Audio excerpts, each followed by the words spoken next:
Hi everybody, and welcome to Used Dirt Bike Shopping 101. I'm going to talk you through some of my experience and some of my advice on looking at a used motorcycle. We're going to use my bike as our example. This is a 2006 KTM XCW 250. I've owned this bike for a few years now. I did buy it used. I am the third owner. And I'm going to talk to you a little bit about what I've found in a used bike and what to look for. First of all, we'll start with the looks of the bike. They are deceiving. Plastic is easily replaced. Many people put the original plastic on a shelf and use aftermarket plastics the entire time they own the bike. Then when they go to sell it, they will simply bolt the original plastic back on and voila, a new bike. Do not trust the plastic. If the plastic is beat up, then it might be telling you something. But if it's shiny and pretty, do not trust it. Let's look at some other stuff.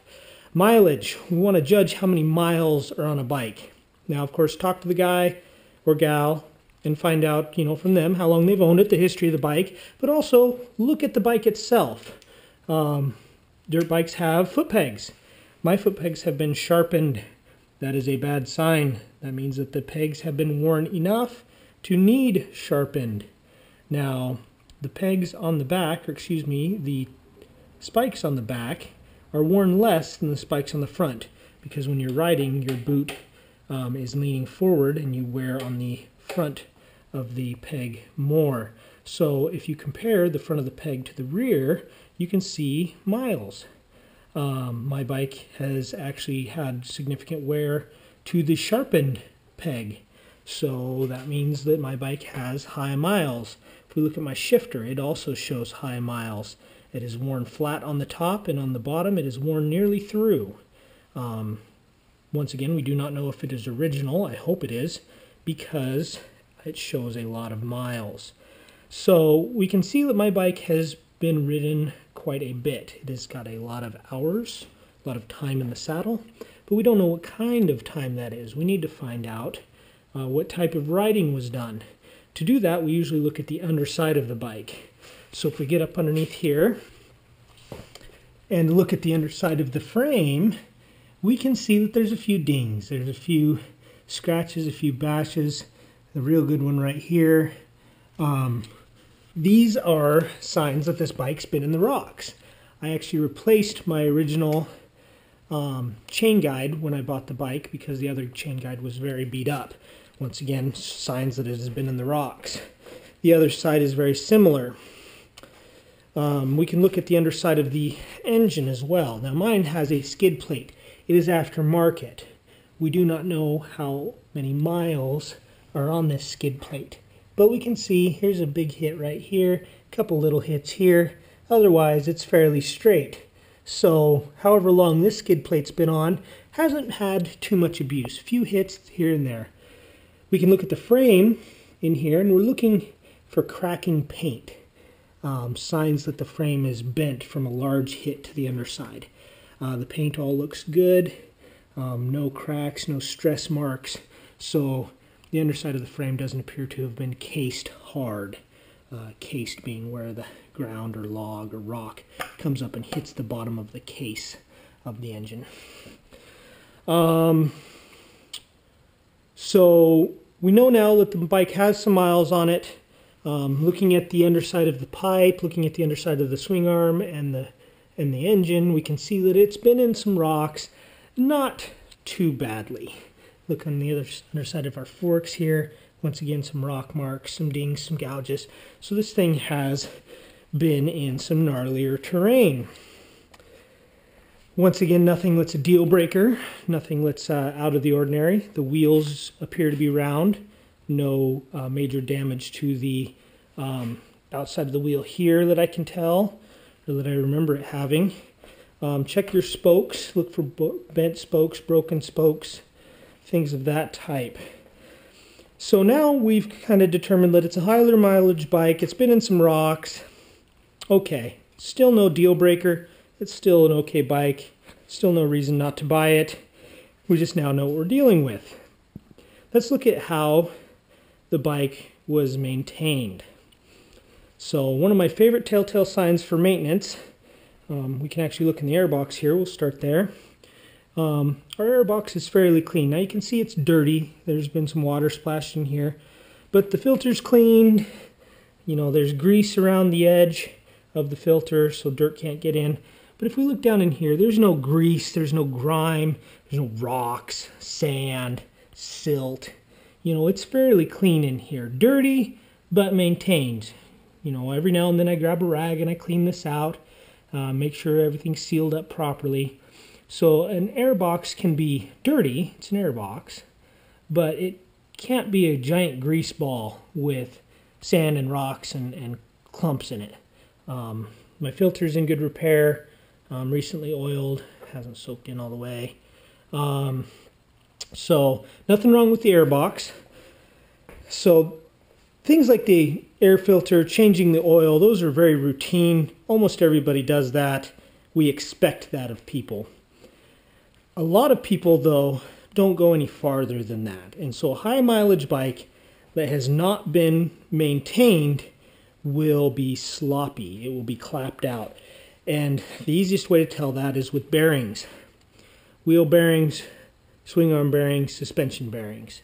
To test these, we grab a hold of the bike. We'll start with these wheel bearings right here. And we're going to grab the swing arm, we're going to grab the top of the tire, and we're going to reef. And my tire is flat, so my tire is flexing, but my wheel is not. There's no popping, there's no looseness, so the wheel bearings are okay. Next, we want to check the swing arm bearings. That is where the frame bolts to the swing arm. To do this, we're going to grab the rear of the tire and the bike. So we're going to grab up here and we're going to reef on this. Shake it back and forth and really get aggressive. Try to bend this bike. Just no popping, no looseness. So our swing arm bearings are good. They better be. I just fixed them. Next, our suspension. We have a bearing at the top of the shock, rear shock here. And then we have a bearing at the bottom. Now this is a KTM. It only has one bearing at the bottom. Most dirt bikes actually have the rear shock pass through this opening in the swing arm and actually come down to the bottom of the swing arm. So there is no attachment point here on a majority of dirt bikes. This bike is a little different than most. Instead, the shock will pass through here, and underneath here, where everything's flat on this bike, will actually be linkage. And the bottom of the shock absorber, which will look roughly the same as the bottom of this shock absorber, kind of a U-shaped big bolt, will be bolted instead to linkage. That linkage will attach to the frame, it'll attach to the swing arm. There's all sorts of little bearings in there. It's actually very complicated looking. Those are very prone to slop, to being worn out. They're hard to maintain, and they are a little bit expensive to replace. So we're going to reach over the top of the bike. I'm on a stand, so my rear tire is in the air, and I'm going to simply wiggle up and down. And I'm feeling for a little click, for a little looseness, and I've got just the faintest hint of a click in there. Most of that movement is actually the rear swing arm moving. I'm actually compressing the rear spring a little bit, but in there I feel a click as I do that. And I know, I can feel it, that that click is in the upper shock bearing. Now the reason I know that, besides that I'm feeling it right now, is that I've already replaced the lower one a couple times. The lower bearing, or the linkage bearings, in my experience, are much more prone to wear than the upper one. So mine has been replaced many times. The upper one, I'd imagine, is original, or at least is the same one that was in the bike when I got it. So that takes care of all the bearings in the rear. The bearings in the front are the front wheel bearings. They are checked the same way as the rear. Grab the bike, wiggle side to side, forward and back in this direction, feeling for looseness. They are tight. And then our steering bearings, which are here and here. Now to check these, you actually go ahead and grab the bike here and try to pick up the back of the bike off the ground and wiggle. Here, also twist. Feel for roughness, for catching, for anything. They feel smooth and there's no looseness that I can feel. So that shows that the bike has been well maintained. Above and beyond the normal stuff. That shows that the chassis has been lubricated, it's been re-greased, or that bearings have been replaced as needed. That is a good sign. We like that in a dirt bike, in a used dirt bike. Now let's look for crash damage. Crash damage is often very easy to spot, but we want to look at some very key points. One of my first places I go to is where the steering hits the frame. In a crash, the handlebars will hit the ground first, twist, and it will slam into the frame. So any big tip overs at speed will dimple the triple clamp where it hits, or bend the frame where the frame is impacted by the triple clamp. Mine shows no damage. Many bikes have different spots where it hits. Some have tabs up here, some have them on the side, some of them have them on the back like mine does. Simply turn the steering until you see it hit metal to metal. Figure out where that metal to metal is hitting, and then look it over. Look it over on both sides. I've got a little dimple there, nothing big. The bolt is straight, no bends, no gouges, no obvious damage. Same thing goes over here. A little bit deeper of a dimple, nothing major. How many miles are on the bike? That looks awesome. So no problems with the steering. That is good. It has not had a hard tip over at speed. Now let's look at the radiators. Radiators are very easy to hurt. Certain bikes don't have radiators. This one does. It's liquid cooled. My radiators look fairly good. The coolant passageways are these up and down thicker bars. And that's where the coolant flows through the radiator. These zigzaggy little bars here are where the air flows through. We want all of these up and down coolant passageways to be parallel with each other. If a bike gets hit hard on the side, it will C-shape the radiator. And towards the middle, these will get squished in. That means the radiator is no longer cooling as well as it used to, and we don't like that. My radiator, actually, while all the coolant fins are parallel, they are not straight. That is because my bike took a hit down low, pushing the bottom of the radiator in. Now all of the coolant flow passageways are still parallel. A little bit of collapse actually in here, but nothing major. There's still air passing through there just fine. That is a simple annoyance. That is not a deal breaker. The radiator does not need replaced.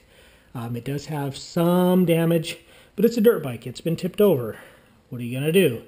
The radiator's still fine. The last thing I want to look at is the subframe. The subframe is on the back of the bike. It starts down here just above where your foot is, comes up into the back of the seat, and then across the bottom of the seat and connects to the frame here. So it is a triangle shape or a V shape here on the bike. Those are easy to bend side to side in a crash. So if a bike takes a big tumble, gets slammed hard, many different things, mostly involving cartwheels, will bend the subframe. Now, when we stand back and look at the bike straight on, the seat, the rear fender, the back tire should all be fairly well in line. Mine looks slightly kicked to the left. Honestly, that can be a little bit of slop in the plastics, or a little bit of warpage in the plastics. So not a deal breaker. The subframe looks pretty good from here. Other things that will show a bent subframe is if the subframe has been bent to the left, as we're looking at the bike from the rear, the tire will rub on the exhaust. So you'll have these big swirly tire marks. That is a sign that the subframe has been bent. Now, oftentimes you can bend a subframe back straight, so it might not be rubbing anymore, but those marks will show you that it rubbed at one time. And so the subframe has possibly been bent in the past. It might be a little bit more prone to bending again. So that is what to look for as far as damage to the motorcycle. We want to look for hard crashes, big crashes, anything of that sort, by actually checking to make sure the bike itself is straight. We don't want bent metal. We don't want cracked paint from stress. We don't want bent subframes. That means the bike has had a significant tumble. Bikes are tipped over, bikes are crashed, they get scratched, they get, scraped and pitted, but to actually have the metal bent, to me, is usually a deal breaker. The last thing that I want to talk about is what you look for as far as what the bike's going to need. Okay, so we've determined this bike has not been crashed majorly. It is fairly straight. You know, there's nothing to keep me from buying this bike again. I would definitely buy this bike again. So, negotiating. We're ready to talk about buying the bike. Okay, I've decided I would own this bike, but it's got a few things. First of all, rear brakes. Those are fairly shot. Honestly, I need new rear brakes. So there's 30-40 bucks of purchases I'm going to have to make to this bike if I buy it.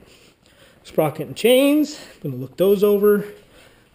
Sprocket looks pretty good. The teeth are fairly symmetrical, so if you were to cut the teeth in half this direction, the one side and the other side should look fairly similar. There's some slight, flashlight's going out, some slight C shape cut into here showing some wear. Definitely life left in that sprocket. Same for up here. There's a little bit of wear on that sprocket. It's okay. So it's going to be okay. The chain, he keeps it at a good tension here. A little bit of side-to-side slop. It's fine. So it doesn't need chain and sprockets. If it did, that's a couple $100. So if it needs chains and sprockets, try to get them down 200 more bucks. Front brake pads, same deal. Let's see. My front brake pads are better than my rears. They're about half worn out. It needs grips, so there's 20 bucks. Talk them down 20 more bucks. You know, definitely all the stuff that you're going to do to it anyway. Yeah, those grips are shot. Go ahead and talk them down. Try to get a little bit more money down off the price of this bike. That way you can put new brakes on it. You can put new grips on it. You know, you can get it ready to go so that you can ride the thing without having to worry about it. So those are my tips. Those are what I look for when buying a used bike. I look for miles, namely with the foot pegs and the shifter and the brake pedal, on how far it's been ridden. I look at the underside of the bike for what type of terrain it's been ridden through for those miles. I look for crash damage. I look at the steering.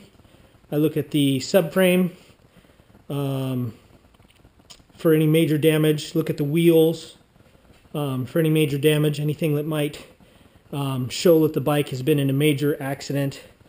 Then also just look for what it's going to need. Look at the bearings. You know, bearings will tell you if the bike has been maintained well. Look at the brake pads. Look at the grips. Look at everything that it could possibly need and use those as bartering tools to talk them down. Or if all the bearings in the whole bike are shot, you might want to pass it up. This guy might not have changed the oil as often as he ought to. If he's not changing his bearings out, you know, who knows what he's actually neglecting besides that. So that's my 101. Now, once again, this is just my opinion. There's more things that I'm sure other people are looking at, maybe some things I've missed. Feel free to comment in the comment section. Let me know if you have any advice that I didn't touch on. I'd be glad to hear it. Also, if I've been confusing or if you didn't understand something, you want me to expound a little bit on a topic, feel free to ask. I'll try to answer any questions. And thanks for watching.